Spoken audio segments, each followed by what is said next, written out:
This is an RNZ podcast. Kia ora and welcome to the Kim Hill Collection. The late Dr. Ranginui Walker was one of the eminent Māori authors and thinkers of the 20th and 21st centuries.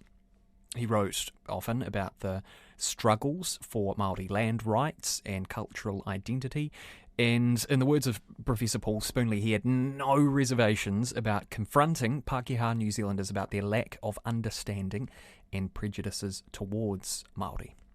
The context is really important for this interview. It's from 2004, and it's shortly after the Labour-led government passed the Foreshore and Seabed Act, which ramped up tensions between the Crown and Māori. Kim found this quite a challenging interview. She said, sometimes you have to ask obvious questions in interviews because the audience wants to know the answers. But when you ask those questions about issues like race relations in Aotearoa, you can come off as insensitive or stupid or racist. That said, Dr. Walker is thoughtful and generous, and it might be a little jarring to listen to this interview in 2023, given how much the country and the way that we talk about these things has changed. But it's still a really interesting snapshot of Aotearoa at a landmark moment in our history. It's 8:30. In 1990, Emeritus Professor Dr. Ranginui Walker wrote a book called Ka Whawhai Tonu Mātou, Struggle Without End, a history of Aotearoa from a Māori perspective. It did what he spent his life doing, challenging monoculturalism, either through his teaching, his writing, his activity on the Auckland District Māori Council, a myriad of other things, columns and writings. He lectured at the University of Auckland. He became the head of Māori Studies and the university's first pro-vice-chancellor Māori, and retired from there in 1998, well, not retired from much else, a member of the Waitangi Tribunal, author of a biography of Sir Apirana Ngata, and now he's updated Ka Whawhai Tonu Mātou, and he joins me now. Kia ora. Kia ora to you, Kim. I see on the back of the book, and I guess that this is, the publisher has done this, it says, "The struggle without end continues." That's right. Which is kind of depressing, really. There is no light at the end of the tunnel then. No, there's lots of light. Pardon me, there's lots of light at the end of the tunnel. I'm very optimistic, the transformations that have occurred in the last 15 or so years. I think the treaty discourse has created a much leveller playing field for Māori, but then the foreshore and seabed is a kind of a setback, kind of a regression back to the colonial mindset. You do seem strange. I read your response to Dawn Brash's Orewa speech. Yep. In which you say his alleged drift towards racial separatism is nonsense. And of course it is. There's a high degree of coming together, Māori and Pākehā, which dates back to the urban migration in the late 1950s through to the 70s, where you have 70-75% of Māori people now living in towns and cities and becoming part of the political economy. There's a coming together in churches, in sport, intermarriage. The Browning of New Zealand, you call it. Absolutely, yeah. But in criticising Dr. Bush, Dr. Bush, strange, Freudian slip. Dr. Brash, you seem to see a rosier picture than you normally have. You've got the tribunal seeking truth and reconciliation between Māori and Pākehā and the transformative effect on the education system of the treaty. Well, that's one of the most depressing things, that the good work the tribunal does often gets slated in Parliament, and there's a lot of misinformation out there. I don't think the tribunal is getting the publicity it deserves, because what it does is it brings the subjugated knowledge and discourses out into the open. It puts that into the national record, and the tribunal actually sits on the marae of complainants, and it's like them having their day in the court. It's the Crown fronting up to them and hearing and listening. And at the end of it, when there is a settlement, there is a Crown apology. But for the people, it's a kind of brings a sense of closure. And The settlement, of course, provides them with a package to establish a corporation and, as I said, become part of the political economy. One of the greatest successes, of course, is the Ngaitahu Corporation. The Tainui one is now back on track. I think I understand last year they were in profit by about 15 million. So just putting the foreshore and seabed legislation aside for a moment, why is it a struggle without end? You know, why can't you imagine a time where we will live in harmony with one another?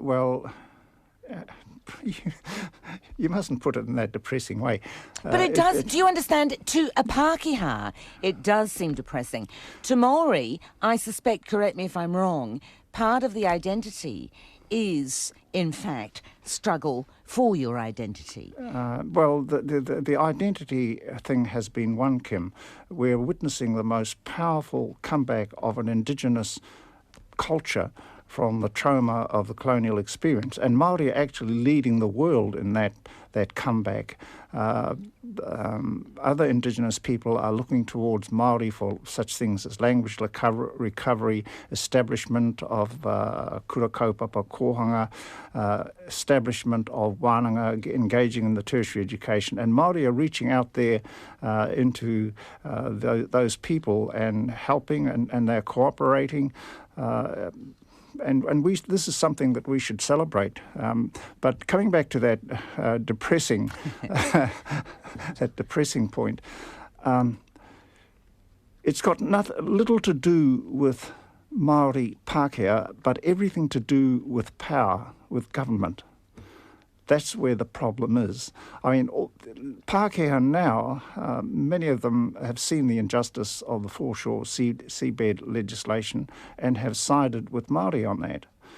And it's about power, and all people at one stage or another are oppressed by power. Let's talk about the foreshore and seabed legislation then. What do you think should have happened? Because the reason the legislation has gone through is because we have a democracy. With all its flaws, we have a democracy in this country.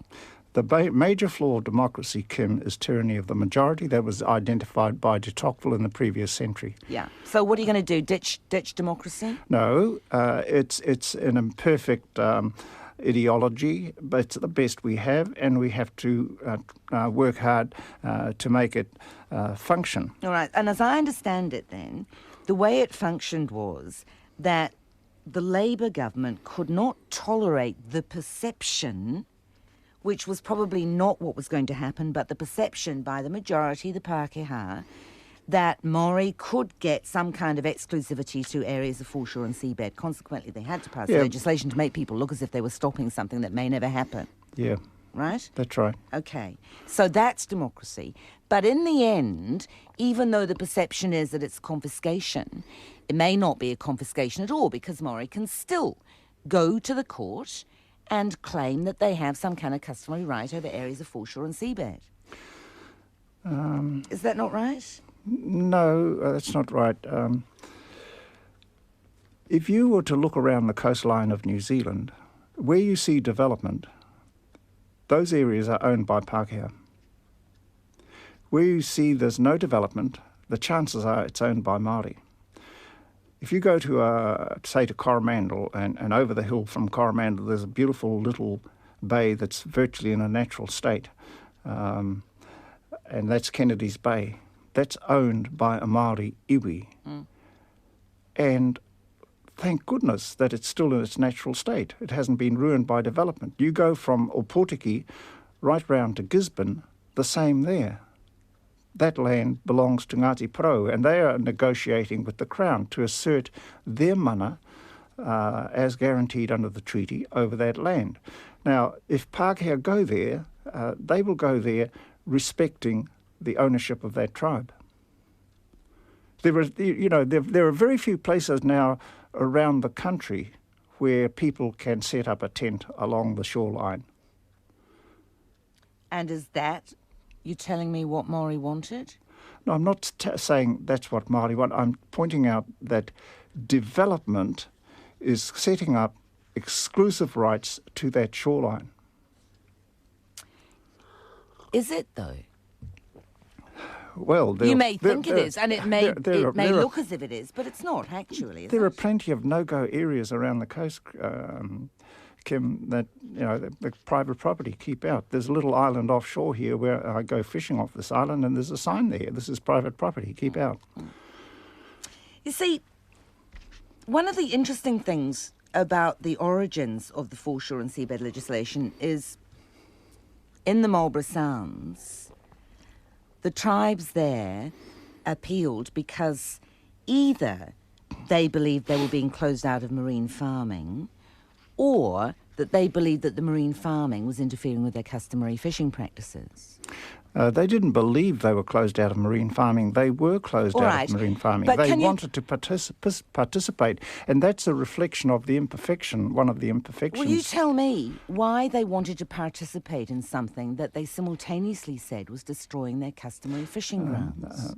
I was about to say that is one of the imperfections of democracy, that when the government, the Crown, devolves power to local authority to do things at the local level, very few Māori get elected onto local bodies and regional councils. I think at one point it was 4%. Now that means that all the decision-making pertaining to that coastline is made by Pākehā councillors, and it affects Māori land. And those people felt that they wanted to get into the business of making money by running marine farms, and they weren't getting licences. And up in Northland at a place called Whangaruru, the local people there just unilaterally took it into their own hands to establish a marine farm without getting the normal resource consents under the RMA. Mm-hmm. So you get those kinds of contradictions. Māori people want to be part of that political economy, but the goodies are not being handed out to them. So that's why those people in the top of the South took the matter to court. So you can see no conflict between saying we want our customary fishing grounds to be protected from the ravages of aquaculture at the same time as wanting to be more involved in the profits and commerce of aquaculture. Aquaculture doesn't necessarily ravage the coastline. I'm not suggesting that, but this is what the Confederation of Tribes at the top of the South Island was saying. No, they actually want to participate. They want to generate income too and work for their people. So when they say they were worried about the impact of aquaculture on the customary fishing grounds, the customary fishing rights in the Sounds... Yep.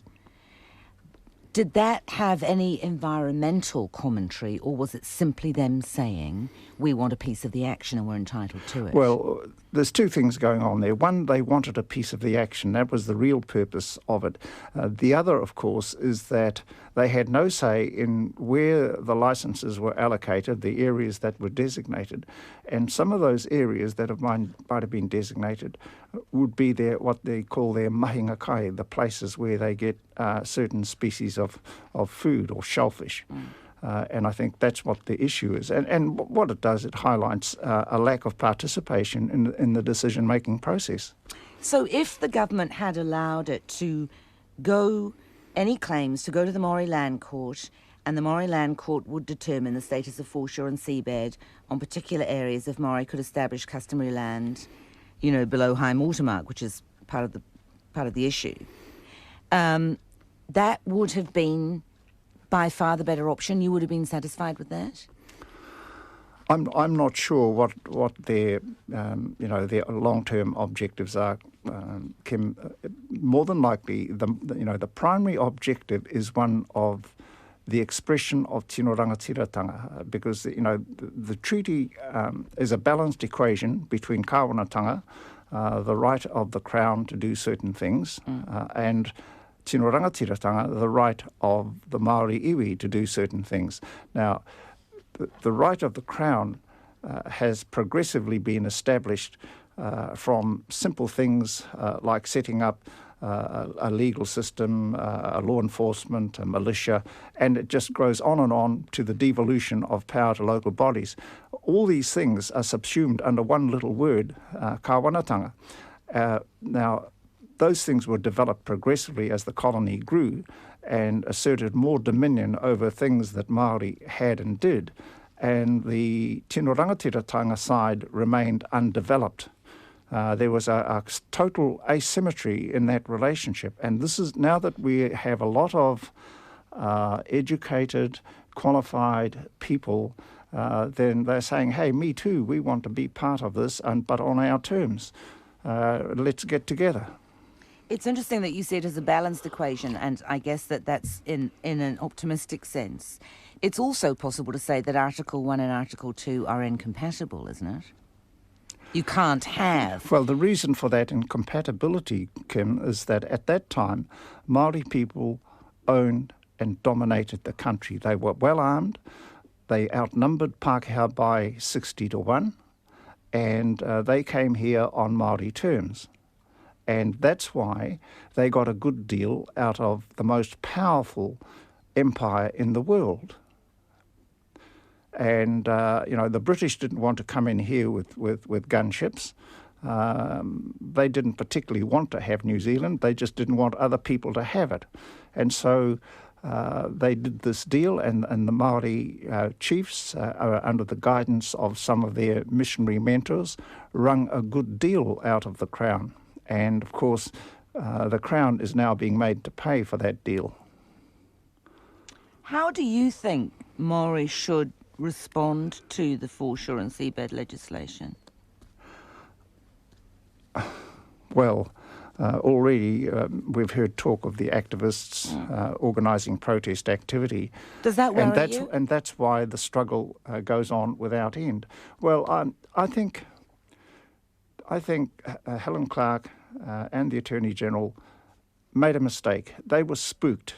They were spooked by the Barbies and Beaches for All campaign.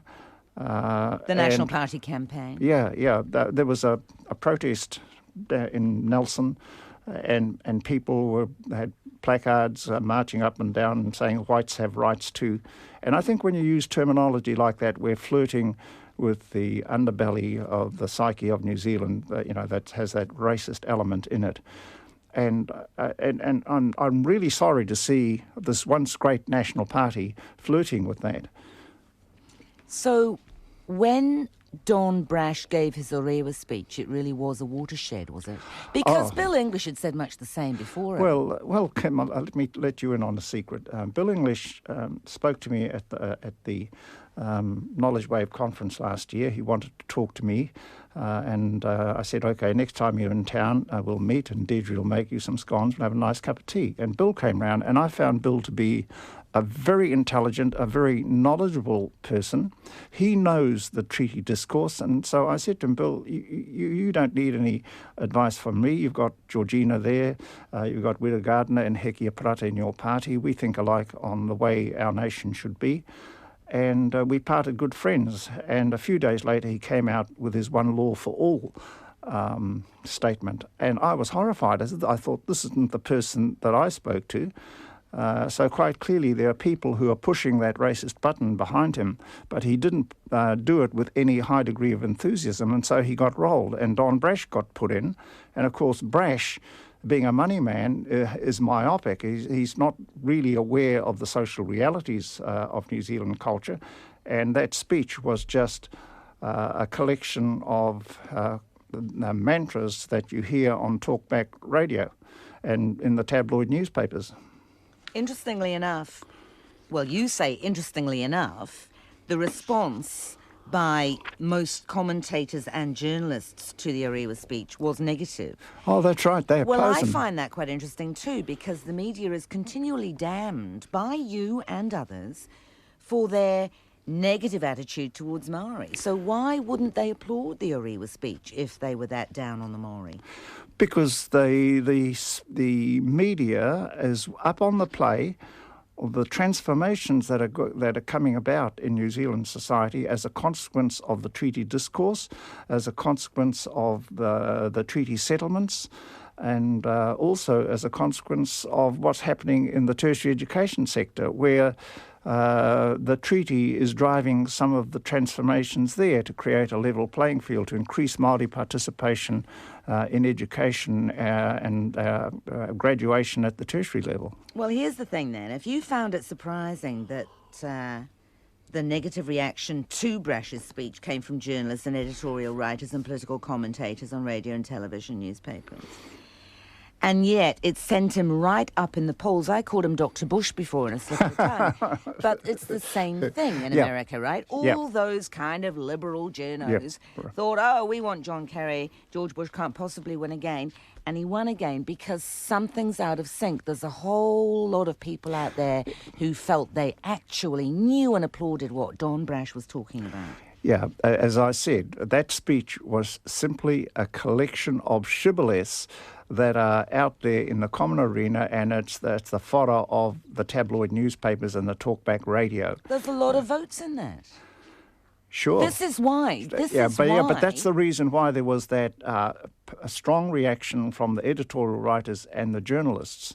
But apart from the intelligentsia, that doesn't matter. And in the end, this is exactly why the Labour government had to get down and do some legislating. Yeah, that's why there was that powerful reaction over the foreshore and seabed. It's putting those uppity Maoris back in their place. So are the Māori MPs that have supported the legislation, are they sellouts? Well, that's the way they're being constructed. I mean, we haven't seen such a gross insult to Māori leaders as we saw when the hikoi arrived on the forecourt of Parliament and Tame Iti spat on the marae and evacuated the contents of his nostrils in front of Dover Samuels and Parakura Horomia. And you could see from the body language of John Tamihere that really hurt. But the interesting part about it, I understand Tame has been sent to Coventry also for his behaviour. By whom? Oh, by his own people. Because it was considered to be unacceptable? Yeah, over the top. It's interesting that his own people don't take part in the kind of chatter about that. They keep that private, don't they? Yes. So there is a point where marae theatre is acceptable and there is a point where it's not. Spitting on the marae like he did at Waitangi, that was fine, but another person spitting on the Governor-General, that was totally unacceptable. And in traditional times, that would have been cause for war. And that shows you how alienated some of those urban people are from the real meaning of their culture. Do you think the Māori MPs that are supporting the legislation are sellouts?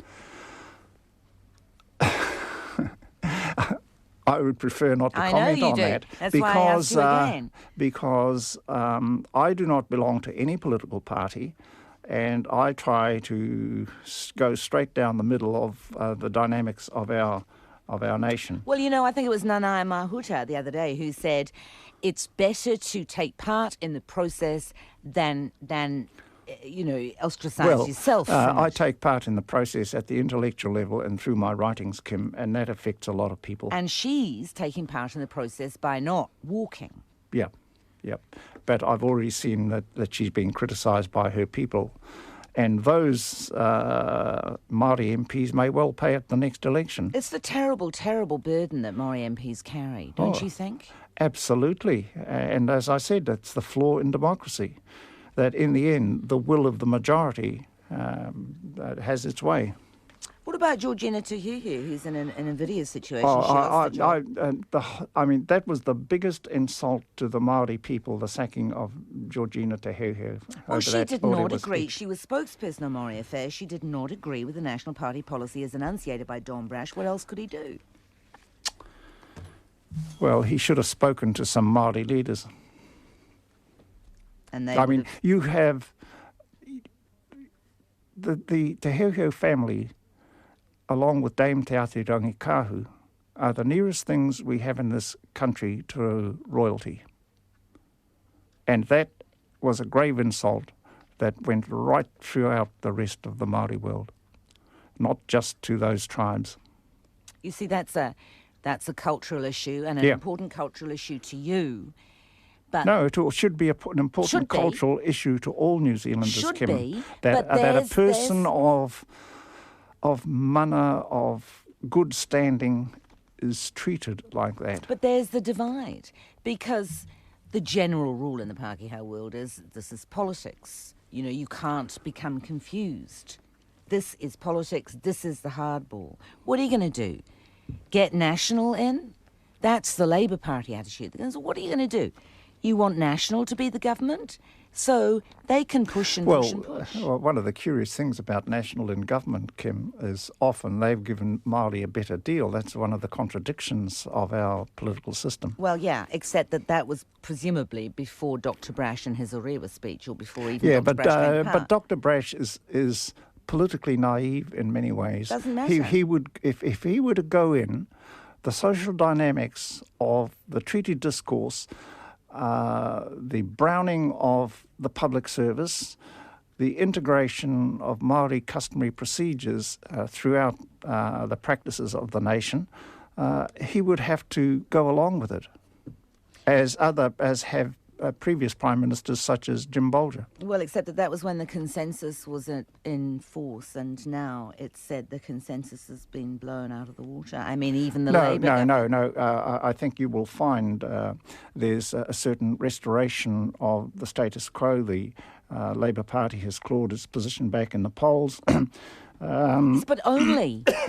it's only clawed its position back in the polls by appointing Trevor Mallard, for example, to review all the bits of money that are going to Māori, by appearing to take a hard line on the foreshore and seabed, although that hasn't appeared to please anybody in the end.